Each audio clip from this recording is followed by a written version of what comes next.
Hi, everybody. It's Matt from Discover College Soccer. I hope you're enjoying the podcast, whether that's on YouTube or your favorite podcast platform. Don't forget to hit the subscribe button. I also wanted to let you know about the Discover College Soccer Study Table. This is our brand new online portal that is complete with a 14-part online course giving you all of the ins and outs of the college soccer recruiting process. There's also a wealth of resources such as checklists, templates.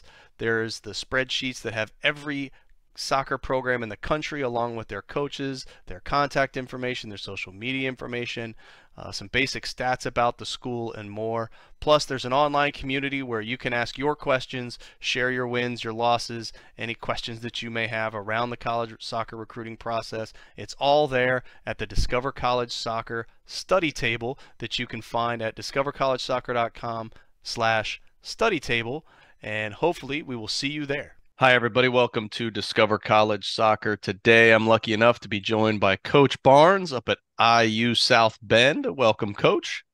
Thank you very much for having me. Yeah, thanks for being here. I think, man, I haven't been to South Bend in probably 35 years. When I went to a Notre Dame Blue Gold game when Lou Holtz was coaching, but Right. It's a couple years ago. yeah, just a few. But when I was coaching, I worked the IU Bloomington camps. They're at the mothership, but Right. you guys are an NAIA program up north there in Indiana. So how is that in terms of, I guess right now being we're talking February recruiting? What's your calendar like being an NAIA program, and kind of where do you sit right now, and how you're getting your roster Yeah. set up? Found found a little bit of stability. It's helped start the program in 2019. Right as you know, COVID pretty much hit, and it's been a crazy road up until this point. And now, when teams weren't even playing, trying to pull kids in without a recruiting base. But we've had 15 kids come in last year, 7 or 8 kids come in, players come in this next year, and just still, finishing up a couple, 2024s, but the 25s and 26. It's nice. Grand Park down there in Indianapolis. Westfield is only about an hour and a half away. So usually travel down 31 to catch quite a few of those games, to, really focus on a lot on the 2025s and 26s. But, things are going well and got a nice recruiting base, and, looking forward to this weekend. For sure. Well, but besides Grand Park, which is always a hotbed in the Midwest there, what are some of the other events you like to get to, places you like to go, kind of where's your must stops? Yeah, I tell you what, the reputation of, with the IU, it's an IU education. So if you go to Bloomington or South Bend, you're getting the exact same degree, which is the marketability. The professors are incredible. And I think almost kind of a little bit of an advantage. The average class size is one professor to 15 students, which is incredible. And even the university was set up. It's like almost during the Depression. It's like, how can we give an IU degree to the north side of the state? And then Chicago's only an hour and a half away. Michigan is about 5 miles away over the border. Done incredible. Uh, some nice recruiting out of Ohio. I was at Ohio Wesleyan for 19 seasons, and the tuition rates are getting up to $60,000, $70,000. And when we have an in-state tuition at $7,000, and even with the Ohio kids, it's only $10,500 for tuition. Really focusing on, Western Indiana's been incredible. Illinois has been outstanding. And then, Michigan and Ohio, they're strong points. And almost everybody's going to be at the Crossroads, tournament in Indy, watching a lot of the, local, even up in Chicago, kind of call that local as well, watching their club teams play, and then just going over the border in Michigan. It's been great. There's a time where if we had a little bit more national base, kind of go down to Disney and stuff like that, but it's just you know, almost a waste of time when everybody's playing right here. Sure. No, that makes sense. Well, eh, does the I know for NAI it's a little bit different, but does the transfer portal, junior college recruiting, international recruiting, does that kind of uh, come into your purview at all? Well, what's interesting is with, like the international, I know some schools are kind of built that way. Basically, it'd be an out of state student and, our out of state and even out of the quadrant, like we'll give a tuition remission with Ohio, Illinois, Michigan. So it's nice that it'll knock it off about almost half, which is great. But a lot of even the international students, they'll just say, "Hey, we have a budget of like $8,000 per year or 10,000." It's like, uh, we're not funded where we're going to give out a lot of money internationally, and there's so much talent here locally, like to give them top priority anyway. So that really does not play into my recruiting. Okay. Well, what about ID camps? That seems to be all the rage these days. Got their own, but there's some of the multi-school ones or anything like that. Do you or your staff? Well, first of all, do you guys have your own ID camps? Secondly, do you and your staff work other ID camps? Kind of, is that part of your recruiting equation? Yeah, there was a time, prior occupation, prior job, would go to maybe other schools' ID camps. But what's great is we have benefited incredibly. I charge absolutely nothing. Started this in COVID, and I would hear from a club coach. It's like, man, my players they're paying an exorbitant amount of money, and basically 100 kids show up, and they could really care less about my kids. And with my ID camps, I think we brought in about 15 or 16 2 falls ago, and I think 13 pretty much committed, on the spot. They were highly valued, highly recruited players. You get around the players, the coaching staff, the alums, that graduated the year before. And it's just like, hey, I love the location. We're in a great college town right next to a little bit lesser known institution of Notre Dame is just 2 miles up the road. But great college town. And then once they get on campus, and kind of the nice thing is somebody's like, hey, it's not costing 100 and some odd dollars. I'm going to bring a buddy in, and sometimes you just you get some great players that come in, with their friends, and it's just been one of the biggest and best recruiting tools we've had. And like I said, it's not money driven. We just want to get the top players on campus, and it's you get in front of the staff, you get with the players. And I think especially coaching female athletes, the comfort of, the players you're going to be playing with, I think is very, very important. And I think a lot of those players have picked that up. It's like, hey, this is who I want to do battle with. Yeah, no, I love that. Um, well, whether it's at camp or crossroads or at any of these things, kind of what makes up the hierarchy of things you're looking for in a player, whether that's on the field attributes or off the field attributes? Yeah, obviously you're looking for different positions, different type of players. Obviously, athleticism is kind of a good start. Even along with that, what's your movement? Your first touch, movement off the ball. How engaged are you as a player? I remember, one of my favorite recruits throughout the years. It was her third game playing a college team. They were up 3-0 and the ball's going out of bounds, and she's sliding out of bounds to save it, picks it up, hits a nice ball. And to have that kind of determination and just that type of energy, um, what do you bring to the game? And if it's an outside back, are you getting into the attack? If it's a forward, how hard are you defending? Midfielders, kind of your vision. Just kind of those players are trying to take the game to the next level and playing with a lot of passion. Yeah, that's good, good stuff for folks to hear, especially position specific. Um, well, let's talk a little bit more about the school, kind of it being uh I call them branch campuses, but Right, that's what I think hopefully most people call them, but kind of right. talk about what makes the school itself unique and some awesome things you found about it, but also kind of weaving in how does that fit into it being part of IU? Yeah, I tell you what, and it's neat with the being part of IU, the name, the education, you're getting a Big Ten education. So it is a huge benefit, being under the Indiana University name, which is tremendous. What's great about IU South Bend from, being in a good college town, we have about, and especially coaching women's soccer, we have about a 65% female population. Females can major in whatever they like, but we have from dental hygiene, we have nursing, we have education, we have some uh, degrees that are just very attractive to female soccer players, and their grade point averages are off the roof. Uh, and the wide variety of majors that we have, the professors are all teaching their courses, which once you get into bigger institutions, they're usually doing the research and have graduate assistants doing their work.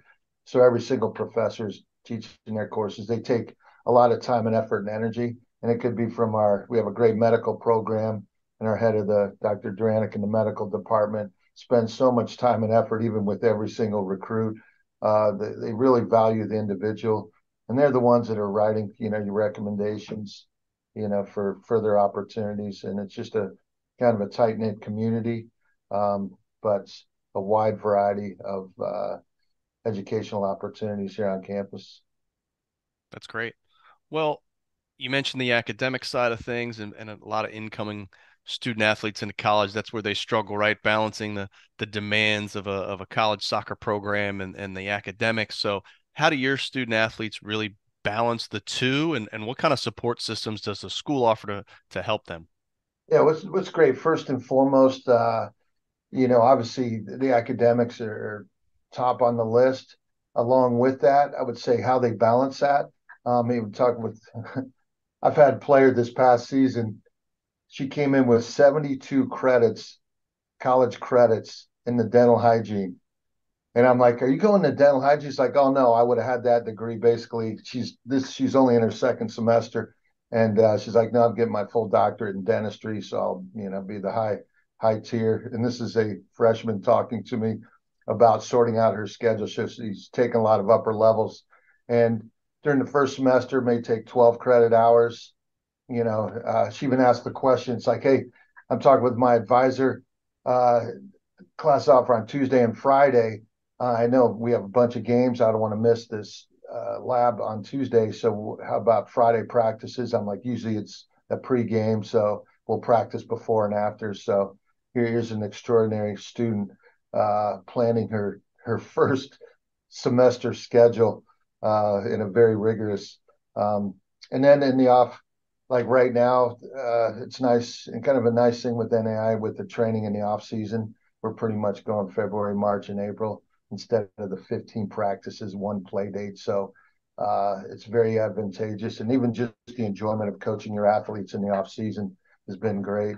Um, but then I'd say in the spring, especially, we have from nursing degrees to dental hygiene. Obviously, they're taking quite a few courses that they'll take probably a few extra credit or extra classes, and they're all over the place class wise. But I know we're going like Monday, Tuesday, Thursday, and then Friday we'll have an extra session for people that have missed throughout the week. So nice time bringing in two or three players to kind of make up maybe time missed with the team. Um, so it's just kind of working around schedules, but making sure the academics are first and foremost, but then working with their schedules, and any reason for me to get out of the office and knock the ball around. It's always enjoyable. Yeah, yeah, Take that one. can't argue with that. Well, let Yeah. do me a favor. Let's rewind back to say October, kind of the heart of that conference schedule. Can you walk me through what a typical week for a player is going to look like? When are classes, meals, practices, the game cadence? What would a typical week look like? Gotcha. Absolutely. What's kind of nice, our classes are Monday through Thursday, and basically Fridays are off. And sometimes there'll be labs scheduled on Friday to open up those majors with, science oriented. But basically a typical, I even go back to kind of preseason. We come in right around August 7th, 2 weeks before school starts. And then kind of another nice advantage, we can have games in August. So I think this next year, maybe we have one the 23rd, the 27th, 30th. So it's kind of opens up our schedule a little bit. I know there's times where maybe we'd have a Tuesday game and then maybe do a tournament a Saturday, Sunday, or Friday, Saturday. We obviously don't have to do that when we're stretching out 18 regular season games and then 2 scrimmages. So a typical week, it's basically 2 weeks of preseason. Then our games start. But say Monday practice 4 to 6, Tuesday same thing, Wednesday game, practice 4 to 6 on Thursday. Friday we go 10 to noon, and then Saturday game, and then Sundays off. Uh, and it's nice with our travel. Obviously, 9 games are pretty much home, and then we have from Holy Cross here in town. We played St. Mary's. We have Bethel, Goshen, in a very short. Uh, and then most of our Chicago schools were in the Chicagoland Conference. Are about an hour and a half away on average, so it's not too bad traveling. And then we have St. Ambrose and Davenport, which is about 3.5 hours. We'll just go there on a Saturday. And Viterbo joined our conference. They're up in La Crosse, Wisconsin. Almost got to catch the Ohio State, now being a Notre Dame game, but then Viterbo joined our conference on that same exact day, and I'm traveling 6.5 hours Oh, bummer. to miss a very exciting game. Well, well, I don't know. I would never choose a college football game over a soccer game. So, Oh but no, that's just me. That's just me. oh no doubt. Oh no, I just want to do everything, man. Exactly, Especially right. when Columbus comes to South Bend. Yeah, yeah, just not enough hours in the day. Well, let's talk a little bit more about the team. Is there a roster size that you're trying to hit that you find is ideal? Man, oh man, a few years ago, it's like, hey, I'll take 11 healthy bodies and coming out, and that we're in a great situation. And it's amazing how, just the how the program has grown. I think right now with recruits have about 27, which is great. Some of the players, I would say, kind of non-recruited. They're great kids. They've been huge to the program. We would not be around if we did not have those just diehards, just facing adversity and they're rearranging schedules. But the way the recruiting's gone the last couple of years, I would say we're at about 1.5. We'll be at basically two kind of recruiting cycles, two classes on the teams. But I'd say between maybe 25 and 30, and have 2 or 3 goalkeepers, uh, and field players, and you're going through injuries. But I still think we're probably, if we were to have another big, recruiting class, next year, the year after, just to kind of solidify and tighten it up. But don't like to have too many. It's just tough being on that far side of the bench sometimes. Absolutely. Well, besides a roster of players, there's the staff. So, talk to me about your staff. How big is it? What roles does everybody play? What kind of maybe other support staff are there in the athletic department that help out with the team? Yeah, with our training staff is unbelievable. Kara and Lauren and Trista, they do amazing job. They're part of Beacon Health, and not only is our head trainer, but also on faculty. She gets a lot of the trainers for the area high schools and even colleges, and she'll even fill out with some of the area colleges. So great staff. And going through COVID, they were worth their weight in gold. But I have Jay Freymiller, who is area club coach, worked with and actually went to Purdue, area club coach, high school coach, South Bend, did great things with Adams High School. Took them. They were battling teams like St. Joseph and Penn High School, two great programs, even nationally, where I think it was Penn was the national champion in 2017. But he's a great coach and on staff working with the goalkeepers and myself, and then have um, some area coaches that are helping out on the recruiting side.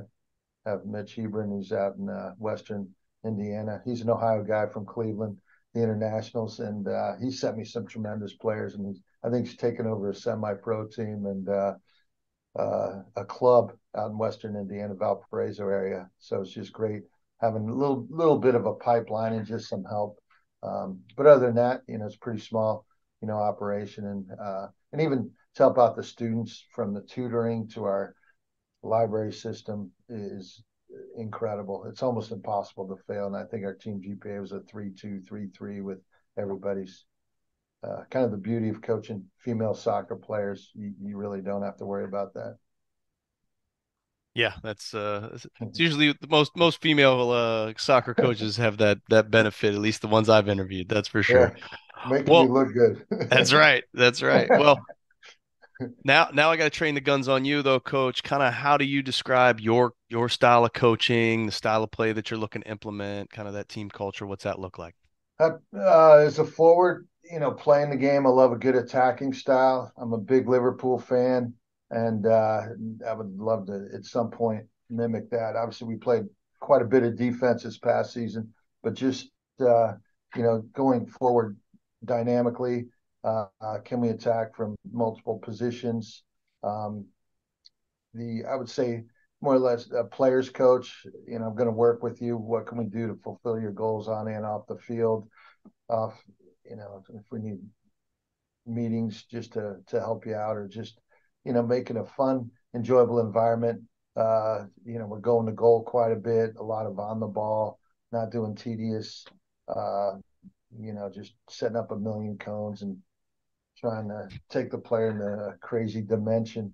It's like, hey, as a player, basic coaching is like if I were a player, what kind of environment would I want to be in, and had a player come in from another institution, and it was a little bit different, a little bit more tense, and I don't know how to put it. And just like, man, just the progression, just the enjoyment, the battle, and we did quite a few from 1v1s to 3v2s, kind of going out. It's pretty rigorous, and she just absolutely loved it. And let the players work and let them kind of solve problems on their own and come out afterwards and see if we could get better every day. Awesome. Well, we're talking in the off season, and you mentioned it a little bit earlier, that you have a little bit more freedom, being part of the NAI with your off season. So just real quick, kind of tell me, what does that off season entail? What does it look like? What are the players going to be doing? Yeah, this is great. We'll go, like I said, probably Monday, Tuesday, Thursday, 4 to 6, and then we'll have some fitness on the off days. And once again, trying to respect, the players' schedules. Trying to, we're trying to get fit. I'm not, it was kind of interesting even when I was at Ohio Wesleyan, where we had some extraordinary teams, and we're playing a lot of Division 1 teams and even competing, beating nationally ranked teams. And we're just going 3 or 4 times a week, maybe for, they're trying to keep their grades up. And then, these other teams are, hey, well, we have plies at 6 a.m. We're lifting at 7 a.m. We're having practice for 4 hours. It's just like, you got to be kidding me. It's like you guys are putting 40 hours of work week in the off season. You're probably burnt out, just mentally and physically stressed. So kind of, in the off season, still want to get some touches, but definitely want to, get a nice fitness base, for the off season, but doing it in a, I think in a realistic manner, where, and if they're getting good grades, enjoying themselves, and obviously still keeping fit. I think that's a good balance. So we're going 3 times a week, and then fitness, whether they're in pairs or small groups, they're getting together. Player, have a player that was coming off a slight illness. Like, hey, I'm going to go home for the weekend. It's like, absolutely. It's not like we got you for the whole time, but once you get back, get back into the swing. And we have three. We have 2 scrimmages.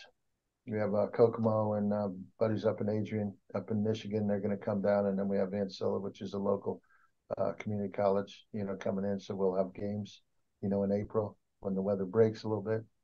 So, Okay. Awesome. Well, Coach, you've been generous with your time. I really appreciate all this information. I got one last question for you. You've been in the college soccer game for quite a long time, so I'm sure you've got some great information. So if you had to boil it down to just one piece of advice that you'd want to share to any recruits listening to this or watching this video, uh, what would you want them to know? man, I think one thing is just love the game. Figure out why you play the game. Don't put the stresses on, did I play great? Or maybe it's a parent, maybe it's a fan, just, man, I think Ronaldinho's just always played with a smile on his face. And you could just see that love of the game and the passion for the teammates. It's basically enjoy every single moment of the game. And through COVID, isolation and not playing, that was an absolute, like a prison. I know for myself, for others, but hey, just keep loving it and be a great teammate and go after it. Give it all you got and don't worry about it. Love it. Well, Coach, So, really appreciate the time. Wish you the best of luck as you wrap up all your recruiting and your spring season, and hopefully get back after it in the fall and get some more wins. Matt, I appreciate that. And anytime you need anything, let me know. Likewise, take care. We'll see you.